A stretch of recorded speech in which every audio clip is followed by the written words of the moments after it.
जिनके गुणों के ज्ञान में मेरे वर्धमान महान कल अपन ने समय साथ प्रबंधन के 15वें कलश की चर्चा की थी, जो 16वीं गाथा का उत्थान का रूप है। इसमें कहा गया था कि इस ज्ञान धनो नित्यम आत्मा सिद्ध अभीक्ष भी साध साधक भावे में हृदय के समुपासता। ये ज्ञान का घनपिंड, आनंद का रसखंड, शक्तियों का संग्रहालय और गुणों का गोडाउन भगवान आत्मा एकमात्र उपासना करने योग्य हो ही है। चाहे हम साध्य भाव से उपासना करें, चाहे साधक भाव से उपासना करें, और उपासना करने लायक तो एक भगवान आत्मा ही है। किन लोगों के लिए? सिद्धि मभीप से भी जो मुक्ति की प्राप्ति की कामना करते हैं, उन लोगों के लिए, जिन्हें अभी संसार में ही डोलना है, उनके लिए तो बहुत रास्ते हैं। लेकिन जिन्हें संसार से थक गए हों और जिन्हें अपनी आत्मा की साधना करके परम पद पाना है, उनके लिए एक ही मार्ग है। उत्थानका की कलश में तो ये कहा कि एकमात्र भगवान आत्मा उपासना करने योग्य है। लेकिन जिस गाथा की जो उत्थानका है, उस गाथा को हम पढ़ते हैं, देखिए उसमें क्या कहा। दंशरणान चरित्राणि सेवितव्यानि साधुना नित्यम् तान पुण्यजान नवी अपान चैवनेच्छैदो। साधु पुरुषों को दर्शन ज्ञान चारित्र का सेवन करना चाहिए। ऊपर कहते हैं कि आत्मा का सेवन करना चाहिए, और नीचे की पंक्ति में अभी शायरी भी सूखी है, और उस कलश को इस गाथा की उत्थान का कहते हैं, और उसमें ही कहते हैं कि दर्शन ज्ञान चारित्र का सेवन करना चाहिए। तो दर्शन ज्ञान चारित्र का सेवन करें कि भगवान आत्मा की उपासना करें, क्या करें?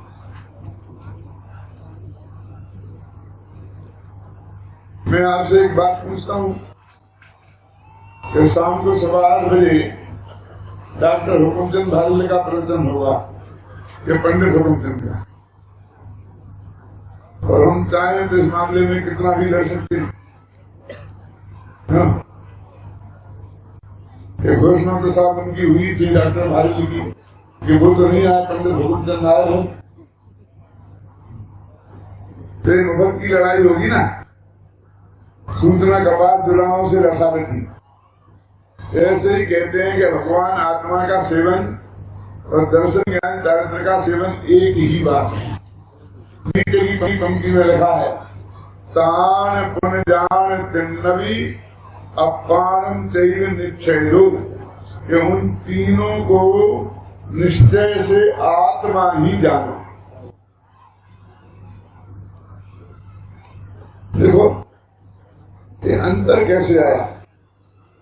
अंतर ऐसे आया कि एक तो किसकी उपासना करना है इसकी तरफ से बात आई, और दूसरी उस उपासना के लिए क्या करना है इस तरफ से बात आई।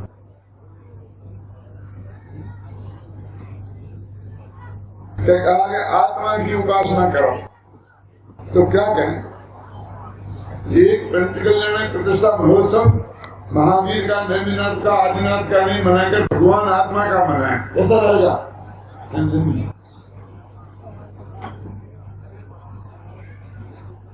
ठीक चलेगा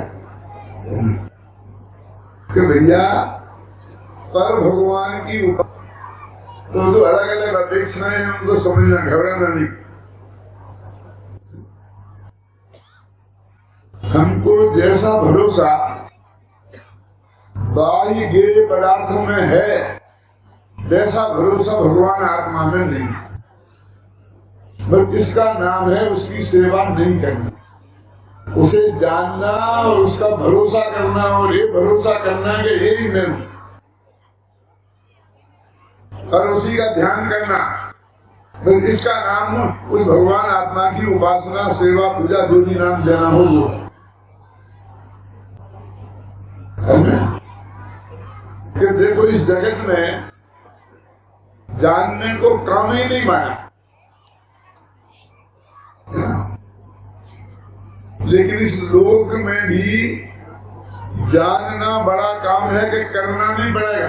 बहुत से लोग कहते हैं अब जानो जानो जानो की बात करते हो, कुछ करना नहीं पड़ेगा, क्यों कोई बातें करते हो, क्यों जी करते करते कुछ हो, कोई बातों से काम हो जाएगा। तो मैं आप सबसे पूछना चाहता हूँ, अपने मन में ही उत्तर देना। हम इतनी भीड़ एक साथ उत्तर देगी तो मेरा लग जाएगा।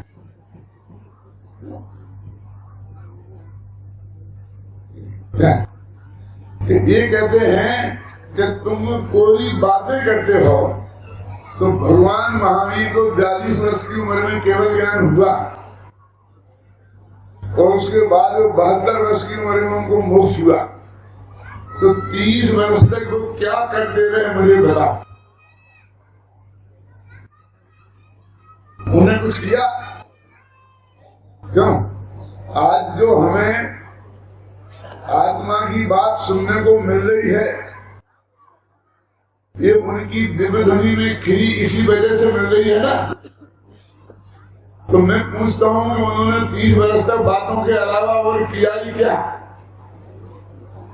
हम तो 45 मिनट बोलने में जब पसीना छूटता है, वो तो रोजाना मालूम कितना बोलते थे, बोलो 7 घंटे और 12 मिनट, 6 घड़ी सुबह, 6 घड़ी दोपहर में और 6 घड़ी शाम को।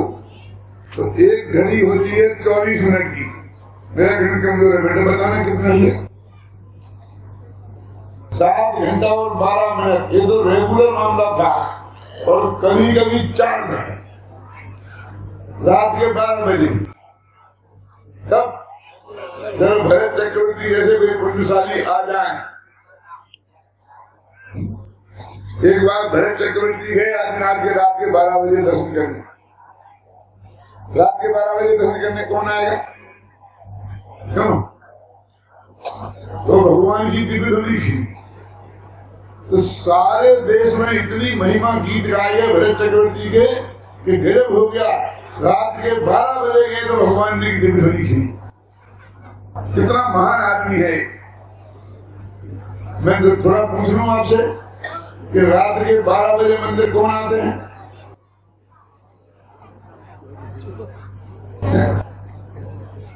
दिन में फुर्सत नहीं मिलती है ना कोई,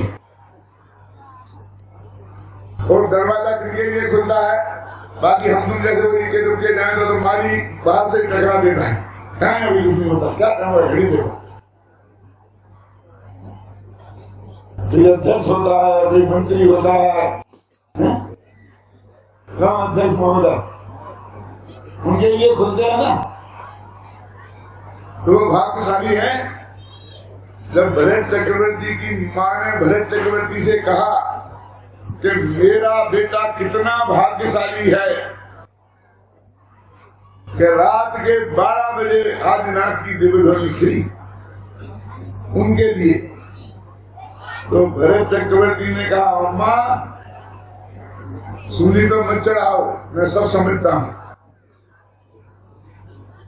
मैं तुमसे ही पूछता हूँ कि भाग्यशाली मैं हूँ या वो तेरा दूसरा बेटा, क्या नाम उसका? ऋषभ सेन, जो ऋषभ देव के पहले गंधर्व बने, सगे माजाए बेटे। वो पहले दिन से दिव्य ध्वनि खिली तो 1 मिनट की उपस्थिति नहीं हुई। रोजाना 7 घंटा 12 मिनट उपस्थित रहते थे। बोलो वो भाग्यशाली है मेरा छोटा भाई कि मैं भाग्यशाली हूँ कि मुझे दिन को भगवान की दिव्य ध्वनि सुनने का भी मौका नहीं मिलता। क्यों? कौन भाग्यशाली है? एक भरत भाग्यशाली है कि अभागा है?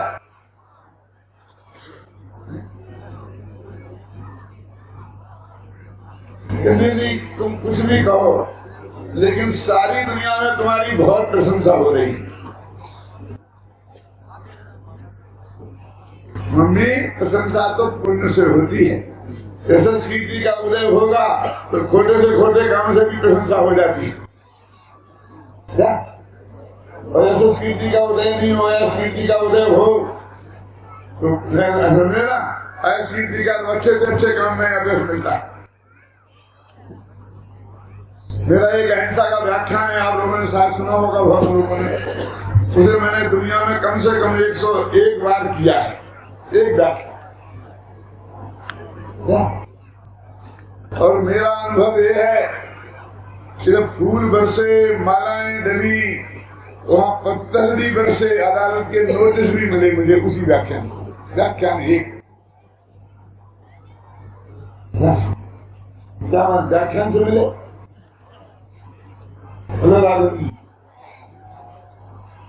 भगवान महावीर की अहिंसा में व्याख्यान मैंने पुणे में दिया था। कलेक्टर साहब की अध्यक्षता में, एसपी साहब की अध्यक्षता में, मजिस्ट्रेट साहब के मुखातिब सारी जनता बैठी थी, इससे भी जाना बड़े कर रहे थे। और मेरे पास पेपर में नोटिस पहुंचा कि तुमने सीता को राम की दोनों कह दिया। हम तुम पर ये करेंगे, माफी मांगो, ये करो, वो करो, वो करो, बहुत और copy to collector, copy to SP, copy to minister, मुख्यमंत्री, कॉपी टू प्रधानमंत्री, कॉपी टू रैंक। मैंने तो किसी को बताया ही नहीं, अपने स्मारक में पाठ मिली थे, नहीं पता। उत्तर लिखा उसको कि भाई साहब, हमारे यहाँ तो पत्नी कोई जोड़ी कहते हैं ना, जोड़े से बैठ सकते हैं, भगवान के पूजा में बोलते कि नहीं बोलते हैं? और सीता तो हमारी भी माता है, रामचंद्र जी हमारे भी मोक्ष गए हैं। हमने कोई उनके अपमान करने की दृष्टि से कुछ नहीं कहा। और फिर भी यदि तुम्हें कोई दुख हुआ है और तुम्हारे मेरे माफी मांगने से आपका दुख दूर हो सकता है, तो इसमें कौन सी बड़ी बात है? मुझे इस बात का दुख है कि 15 दिन तक आपने इतना दुख क्यों उठाया। वही मेरे को कह देते तो मैं वही मांग लेता।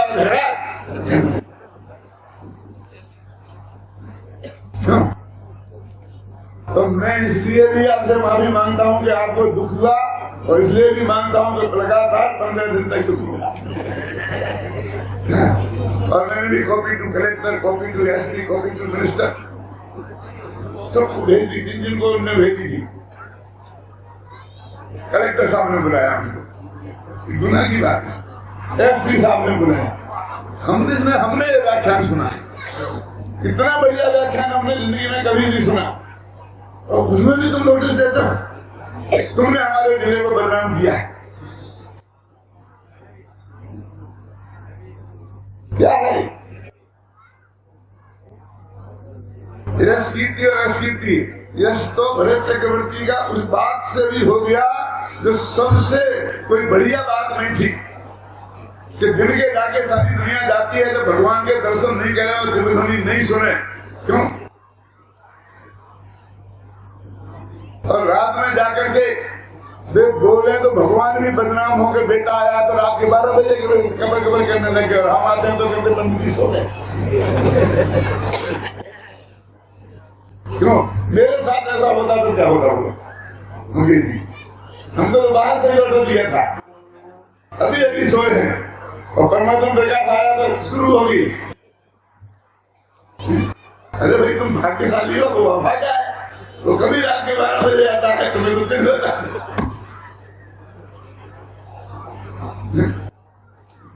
तो भगवान की दिव्य ध्वनि उन्होंने, मैं आपसे पूछ रहा था 30 वर्ष तक क्या किया बातें करने के अलावा?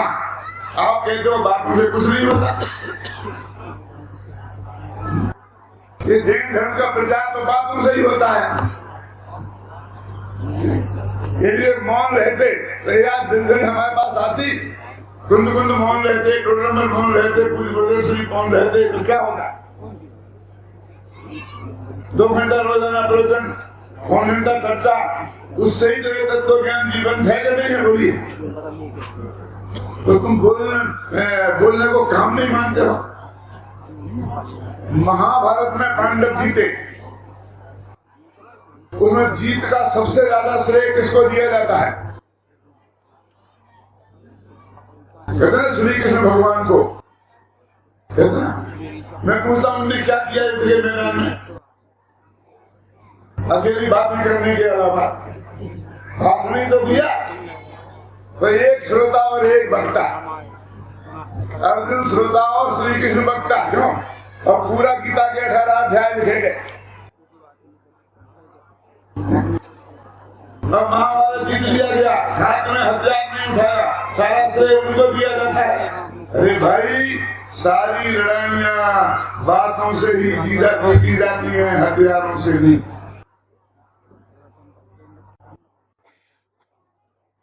महात्मा गांधी ने एक आंदोलन का आह्वान किया कि सारे देश में खरीदारी को बंद रहेगा, कोई दुकान नहीं खोलेगा, कोई ऑफिस नहीं, असहयोग आंदोलन। सारे देश में तैयारी हो गई। दिल्ली से आमंत्रण आया गांधी जी को, साबरमती आश्रम में थे वो, आइए हम आपसे बातचीत करना चाहते हैं।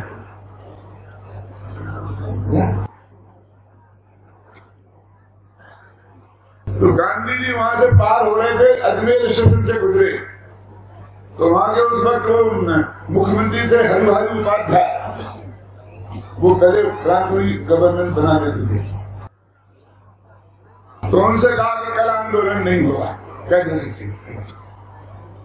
रात के 12 बजे कहते कल आंदोलन नहीं होगा। कि साहब क्या कह रहे, सारे देश में इतनी तैयारी हो गई, अब उनसे कहेंगे तो वे हमें खा जाएंगे। क्या बात करते हो?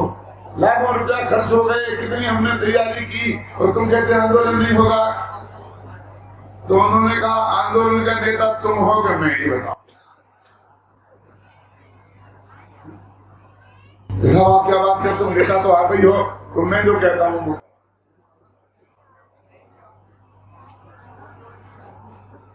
यदि तुमने वो किया जो मैं कहता हूं और सुबह से आंदोलन नहीं हुआ, तो तुम जो आंदोलन करके वसूल नहीं कर पाते, मैं टेबल पर वो वसूल करके आऊंगा, लेके आऊंगा। क्या चाहिए तुम्हें? जिस बात के लिए तुम आंदोलन करना चाहते हो, वो बात मैं टेबल पर बैठ के लेके आऊंगा। आंदोलन नहीं करेंगे इससे कि हाँ, क्योंकि गवर्नमेंट की खुफिया डिपार्टमेंट सारे देश में फैला हुआ है और पता लगता है कितना जोरदार आंदोलन होने वाला है, कितनी तैयारी है। दुनिया की कोई ताकत उस आंदोलन को रोक नहीं सकती थी। हम ये सारी सेना लगा देते तो नहीं रुकता। और एक लंगोटी छाप आदमी ने 1 मिनट में रोक दिया, चुपचाप, कोई आंदोलन नहीं। कितना ताकतवर आदमी है, सुनना क्या कहा? ये कितना ताकतवर आदमी है, इसके एक इशारे में सारा देश खड़ा हो गया और एक इशारे में सारा देश वहीं बैठ गया। अब उससे जो बात होगी उस हैसियत से होगी। ये आज बंद हो गया है, कल फिर शुरू हो सकता है। भाई क्या की ताकत थी? गांधी जी ने क्या किया? बातें करने के अलावा भारत को आजाद कर दिया। ये गोली चलाई, गोली चलाने वाले मर गए। अब हम भले महासिंह मान के हमने चौराहों पर को लगा देते हैं, तो लगानी चाहिए, अच्छी बात है, क्यों? लेकिन जिंदा भी रहे और आजादी भी थी। हिंसा हमारी तरफ से उठती है तो सामने को गोली मारने का प्रोत्साहन मिलता है, तो हमारी तरफ से हिंसा नहीं उठती है तो सामने वाला गोली मारे कैसे? किसको मारे? तो आपके समझते बोलना इतना आसान काम है और इतना यदि आसान नहीं है तो आप हमारे बोलने से इतना घबराते क्यों?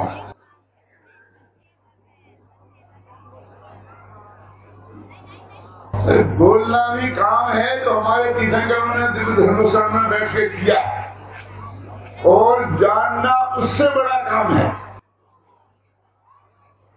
उसके लिए मैं एक उदाहरण दिया करता हूँ। एक मकान बन रहा है, उसमें 100 मजदूर काम कर रहे हैं, मिट्टी खोद रहे, पत्थर ला रहे, भटक रहे, सब काम कर रहे हैं, और एक ओवरसीयर खड़ा खड़ा देख रहा है। मजदूर को कितना पैसा मिलता है? 100 रुपया रोज, और उस ओवरसीयर को 500 रुपया रोज, ज्यादा पता नहीं। तो पुराना जमाना का उदाहरण चल रहा है। क्यों? तो वो जानने वाले की कीमत ज्यादा के करने वाले की?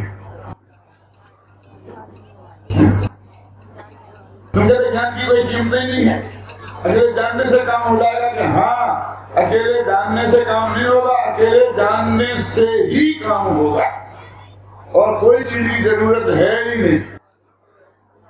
अच्छा, और वो जो सेठ जी बैठे हैं, जिनने वो ठेका लिया है मकान बनाने का, वो ठेकेदार का, वो मालिक साहब तो बिल्डिंग के बनाने के मालिक है ना, उन्हें कितना पैसा मिलते होंगे रोजाना? कम होंगे साहब, आप मेरे से ज्यादा जानते हैं। कितने मिलते होंगे बोलो?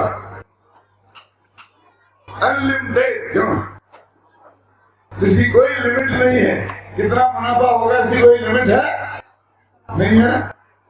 तो जो करते हैं उन्हें 100 रुपया रोज, जो करने वालों को जानते हैं उन्हें 500 रुपया रोज, और जो जानने वाले को जानते हैं उन्हें अनलिमिटेड माने अनंत ज्ञान की प्राप्ति होती है। बस किसे जानना? जानने वाले को जानना। सारी दुनिया को जाना, लेकिन हमने जानने वाले को नहीं जाना।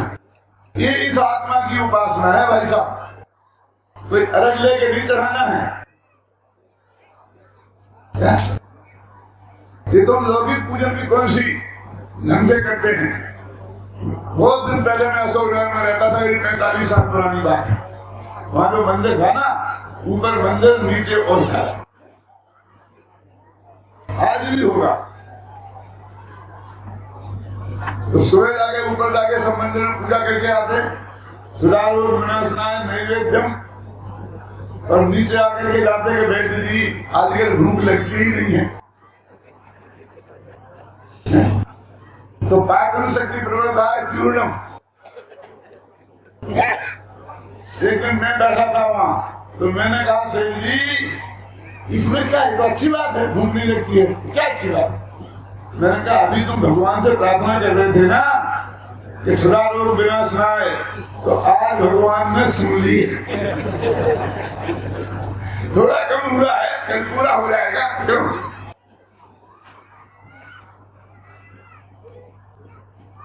तो हमें तो यही पता नहीं है कि हमने एप्लीकेशन क्या की थी, क्या मिला, हमने क्या मांगा, हम क्या चाहते हैं।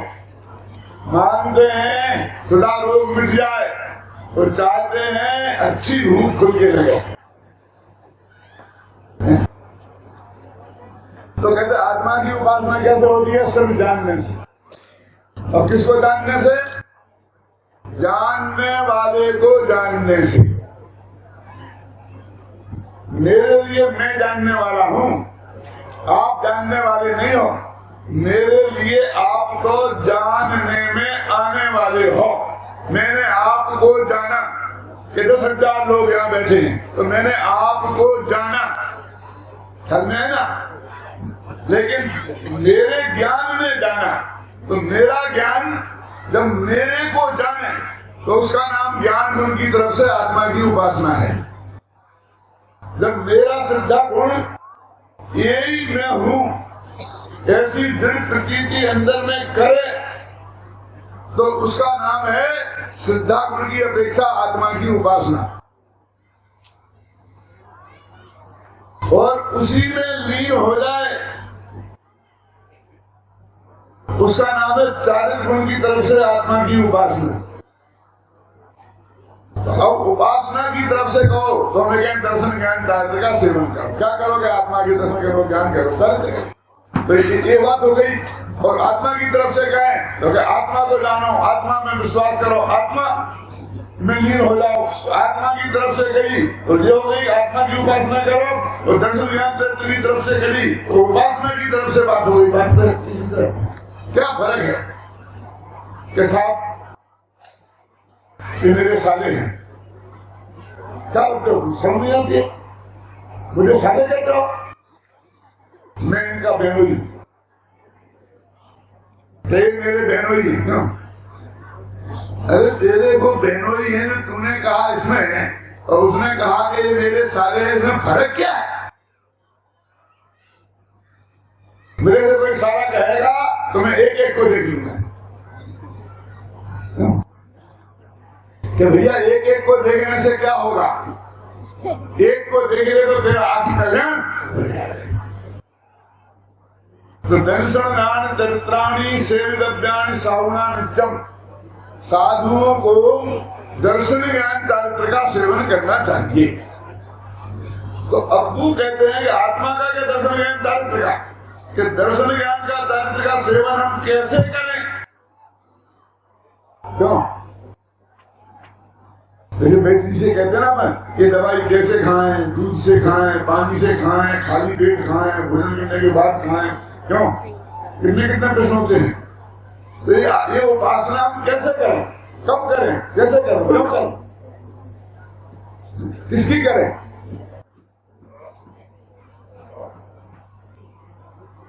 एक बार अकबर ने बीरबल से पूछा, ये बनिए इतने मोटे क्यों होते, ये ऐसा इतना क्या खाते हैं? अरे खाने को हमारे पास क्या कमी है, लेकिन हम सीख गया पहलवान,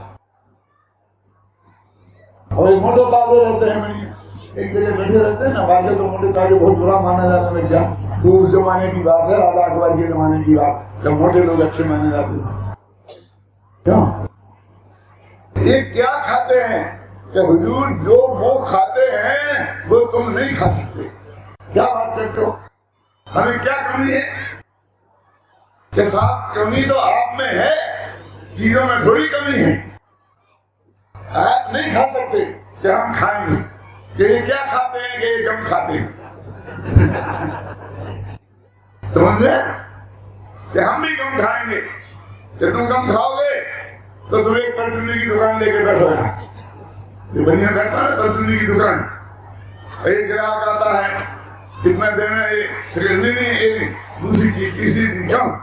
चुपचाप बढ़िया वापस लेता है, फिर दूसरी देता है, घर से वापस लाता है, 1000 गाड़ियां सुनाता है, चावल ढंग से पके नहीं तो हम पका चावल भी लेके जाएंगे भैया, पैसा ले जाए, करते ना कहते। तो तुम परचूनी की दुकान खोलो और मैं आऊंगा, वो गए खरीदना बीरबल के, तो 1 पैसे की अजवाइन देना, तो हमें पुड़िया बना के अजवाइन लगी, नहीं अजवाइन नहीं है, सौंफ तुमने पुड़िया रखी, दूसरी सौंप दी, नहीं सौंप नहीं सौंपी, इलायची 3-4 चीजें बदली, तो नहीं मुझे कुछ नहीं चाहिए, मेरा पैसा वापस दे।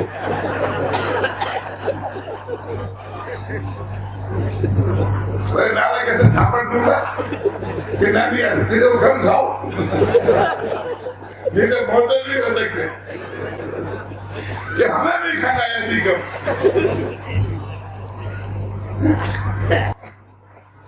इतना सरल धर्म, हम तो समझते थे कितना उपवास करने पड़ेंगे, कितने व्रत पढ़ने पड़ेंगे, कानों में कीड़े ठोक दिए जाएंगे, शेर आएगा, वो सुकुमार मुनि को क्यों चांदनी खाएगी, सुकोसर मुनि को शेर खाएगा, किसी के माथे पे सुनी रख दी जाएगी। कितना कितना करना पड़ेगा भगवान बनने के लिए, कितने पापड़ बेलने पड़ेंगे। अरे कहते हैं भगवान बनने के लिए पापड़ बेलना यही नहीं,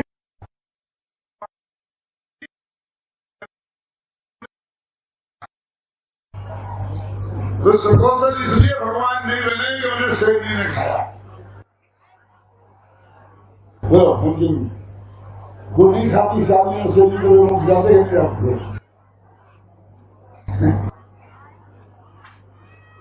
तो उपसक सहने की वजह से बने कि वे अंतर मुहूर्त तक अपने आत्मा के ध्यान में लीन रहे, उन्हें अपने आत्मा को जाना, आत्मा का ध्यान किया, आत्मा में लीन रहे, इस कारण भगवान मैंने बोला। मैं आप सबसे एक बात पूछता हूँ, बहुत प्रेम से अंदर से जवाब देना सोच के। आदिनाथ से लेके भगवान महावीर, जब भगवान बने माने उन्हें केवल ज्ञान की प्राप्ति हुई। जब वे वीतरागी बने, जब वे सर्वज्ञ बने, जब वे अनंत सुखी बने, तब वे क्या कर रहे थे? आहार कर रहे थे, विहार कर रहे थे, उपदेश दे रहे थे, मंदिर बनवा रहे थे, तीर्थों का उद्धार कर रहे थे, साहित्य का उद्धार कर रहे थे। क्यों? कुछ नहीं कर रहे थे इनमें से। क्या कर रहे थे? कि सिर्फ ध्यान कर रहे थे। इसमें तो सब एक मत है कि नहीं? जब उन्हें केवल ज्ञान की प्राप्ति हुई तब वो क्या कर रहे थे? उस समय ध्यान कर रहे थे। तो किसका ध्यान कर रहे थे? शरीर का? नहीं, आत्मा का। बच्चे बच्चे बोलने लग गए। यहाँ पर गुरुदेव की वजह से ऐसा जमाना आ गया। क्या? आत्मा का ध्यान कर रहे थे। भगवान महावीर आत्मा का ध्यान कर रहे थे। किसकी आत्मा का? आदिनाथ की या जितनाथ की? डोल ध्याय अपने आत्म को और मुक्ति रमा तो देग बने है। तुम अपने आत्मा का ध्यान कर तो मुक्ति रूपी कन्या तेरे गले में बरमाला डालेगी। दूसरों का ध्यान करने वालों को मोक्ष नहीं मिलता।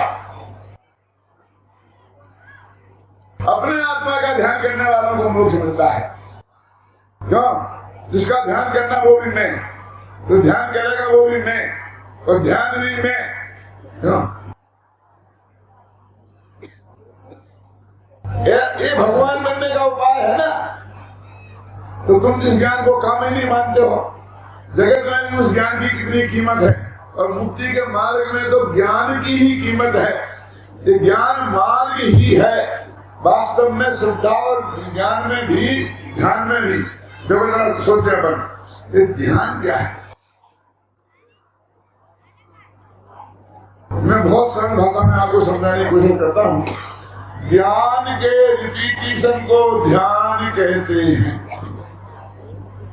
कोई चीज पहली दफे देखी तो जानने में आई, उसे क्या बोलते हैं? ज्ञान। और लगातार उसी को देखते रहे, उसे क्या बोलते हैं? तो तुम परीक्षा में पढ़ोगे धारावाहिक ज्ञान, अभी वहीं रखो तुम परीक्षा में।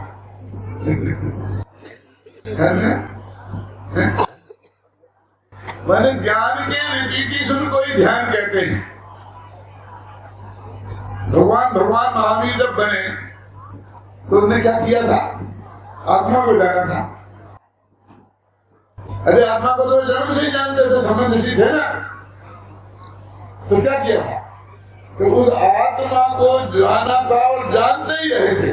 उपयुक्त तो बात नहीं रहे, लगातार उसी को जानते रहे, तो उसका नाम ध्यान है। तो कितना सरल काम है। कभी कभी तो मैं कहता हूँ एक कप चाय से भी ज्यादा सरल आत्मा का ध्यान है। तो हम तो रोजाना 10-5 कप चाय पीते हैं। और तुम कहते एक कप चाय पीना कठिन है और आत्मा का ध्यान करना सरल है। तो ऐसा करो कि आप यहाँ से गाड़ी से सागर जाओ, साथ में चाय लेके तो जाओगे नहीं। क्यों? कि पेट्रोल की दुकानें चाहे हो चाहे ना हो, लेकिन चाय की दुकान तो हर एक 2-4 मील पर मिल जाती है कि नहीं मिल जाती है। और हमें कोई रात देश तो है नहीं जहां तो मिल जाए। एक विकलांगी तो हम ही है। घर से निकले, चाय साथ में नहीं थी, 2 बज गए, गाड़ी खराब हो गई। 4 किलोमीटर पीछे और 4 किलोमीटर आगे तक कोई चाय की दुकान नहीं थी। और 2 बजे आपको चाय पीने की आदत थी और नहीं की होगी तो सेशन भूल जाए। अब बोलो एक कप चाय कितनी कैसी है? उसी चाय चाहिए, पानी चाहिए, दूध चाहिए, चीनी चाहिए, क्यों? स्टोव चाहिए, माचिस चाहिए, तेल चाहिए, छानने को छन्नी चाहिए, भगोनी चाहिए, कितनी चीजें चाहिए। ये सब चीजें वहां जंगल में इकट्ठी करना कितना कठिन काम है। मतलब एक कप चाय पीना कितना कठिन काम है, समझ। और आत्मा का ध्यान करना हो तो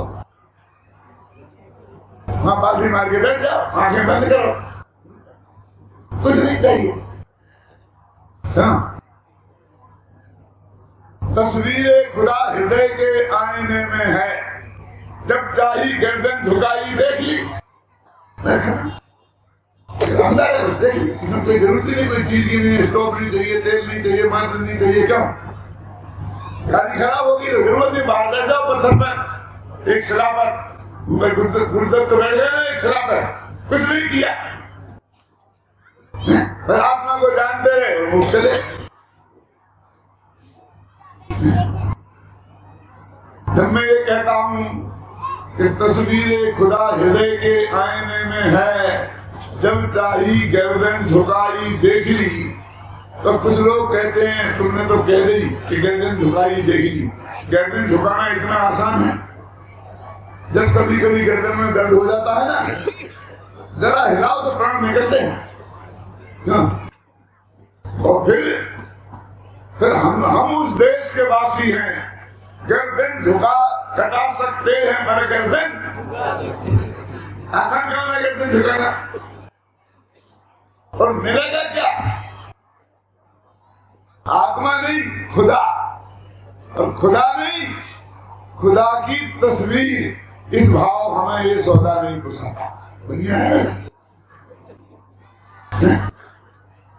घबराओ मत, ये तो मुसलमानों की बात है।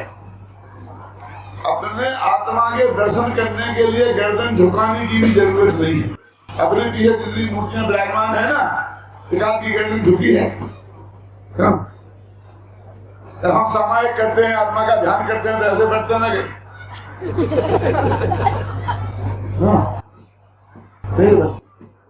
गर्दन झुकाने की जरूरत है? बिल्कुल गर्दन को मत झुकाओ, और अकेले अपने ज्ञानोपयोग को झुकाओ। उसे भी झुकाना फुकाना नहीं है, बस अपने आत्मा को जानो अपने ज्ञान से। बिना झुकाई जान लेते हैं, किसी दूसरे को जानना नहीं है, खुद को ही जानना है, और खुद ही जानेंगे। बोले इससे ज्यादा बढ़िया काम कौन होगा? उसमें कितनी पराधीनता है एक कप चाय में। और तुलसीदास जी ने लिखा है, पराधीन सपन सुख नाही, कि पराधीनता में तो स्वप्न में भी सुख नहीं होता है। क्यों? वहां कितनी पराधीनता है, पर कोई पराधीनता नहीं है।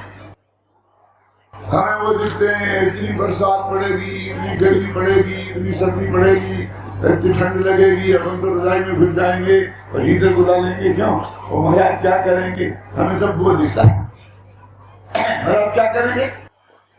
समय साथ में लिखा है कि भगवान अपने आत्मा को देख लिए, महाराज क्या करेंगे? अरे आत्मा को देखते हैं सर्दी ठंडी लगती नहीं। जैन दर्शन का मार्ग कितना सरल है, और हमने अपने अज्ञान से उसे कितना कठिन बना लिया। असली बात तो ऐसी है कि एक गांव का किसान बूढ़ा हो चला तो बुढ़ापे में सबको धर्म करने की सूझती है। ये वो समझ लें कि तो सबको धर्मात्मा हो गया। वो तो एक नेचुरल बात है। सारी जिंदगी कमाएंगे, एक एक पैसा जोड़ेंगे, और फिर जब देखेगा मरने का मौका आया तो फटाफट मारना शुरू करेंगे। मामला पलट जाता है, फिर धर्म करने की सूझती है। तो ये तो बुढ़ापे की नियति है। तुम्हारे में ऐसा कुछ हुआ है तो एक बार समझ लेना कि कुछ सुधार हो गया है।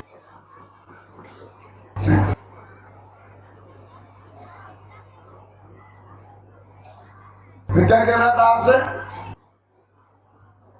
कि अपने यहां पर ज्ञान को ही धर्म माना है। जानने को ही, केवल ज्ञान करो, अनंत सुख, अनंत ज्ञान, अनंत भी, तो उसमें ज्ञान की प्रमुखता है ना।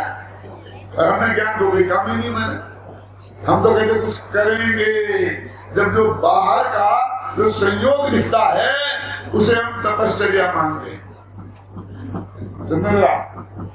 थोड़ी खतरनाक बात कहूं,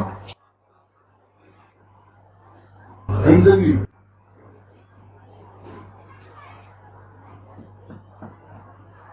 एक मुनिराज पर उपसर्ग हुआ, भगवान पारसनाथ ले लो, मुनिराज को मन डर लगता है, भगवान पारसनाथ ले लो, ये तो अपने ही है ना।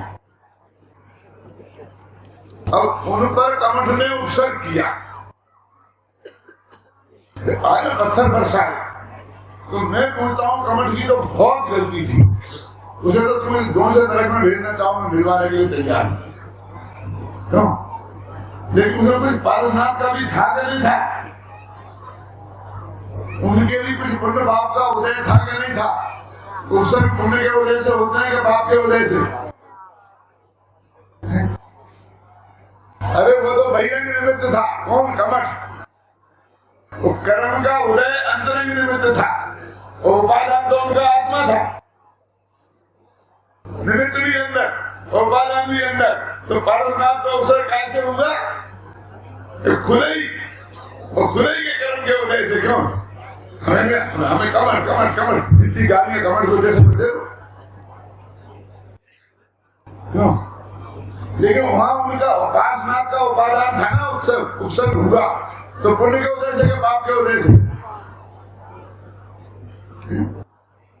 उनका कुछ नहीं हम सोचते, तो इसे हम बड़ी तपस्या कहते हैं। अब 12 तप है आपने, अनशन और अमोदरी, तो ध्यान है 12वां तप और अनशन है पहला तप। हाँ तो सुनना, 6 महीने का अनशन किए थे ऋषभदेव ने और केवल ज्ञान नहीं हुआ, समझे ना? अब ये कोई नकली अनशन की बात तो नहीं है, ये तो आदिनाथ के अनशन की बात है। यदि ग्रस्त नहीं होता, साधु ही होता, तो महाराज आप तो पढ़ो,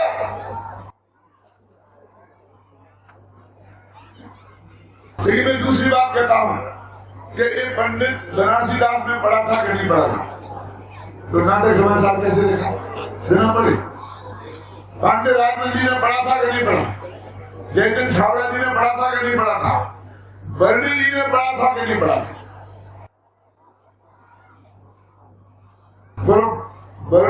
बर्णी जी मुनिराज थे के गिरस्त,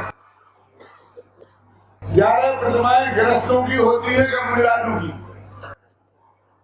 क्यों? तो छुल्लक थे ना, अंत समय में गणेश जी महाराज बन गए थे, समझे? लेकिन जब उनने समय सार पढ़ा तब तो वे गृहस्थ धर्म में थे ना, श्रावक थे ना, उन्हें आत्मख्याति पूरी याद थी कहते हैं। ब्रह्मचारी श्रीधर प्रसाद जी ने टीका लिखी, वे गृहस्थ के पंडित थे, और स्वामी जी का नाम लेने क्या फायदा?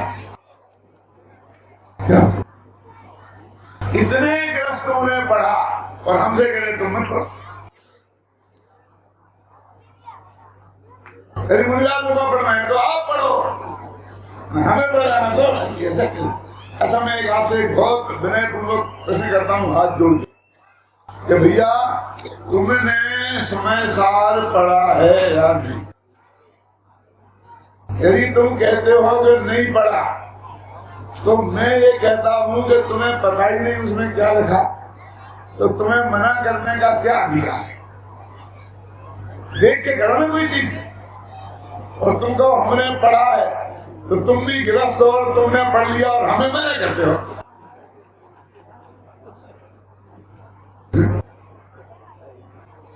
तो किनका है? गृहस्थों का है? नहीं, गृहस्थों का है, मुनिराजों का है, सम्मदृष्टियों का है, मिथ्या दृष्टियों, सबका है। क्यों? शब्दी का सामने लिखा अत्यंत अप्रतिबाधा, अत्यंत अप्रतिबुद्ध, अत्यंत अज्ञानी को समझाते हैं। कैसा ज्ञानी? जो इतनी नहीं जानता कि शरीर जुड़ा और आत्मा जुड़ा है, उसे समझाने के लिए समय साल लिखा और बड़े से बड़े मुनिराजों के लिए समझाने के लिए लिखा। अरे भाई ये तो महान ग्रंथ है, अमृत है, जो खाएगा वो अमर होगा। एक बात अंतिम बस 1 मिनट की कहकर खत्म करता हूं। क्यों जी?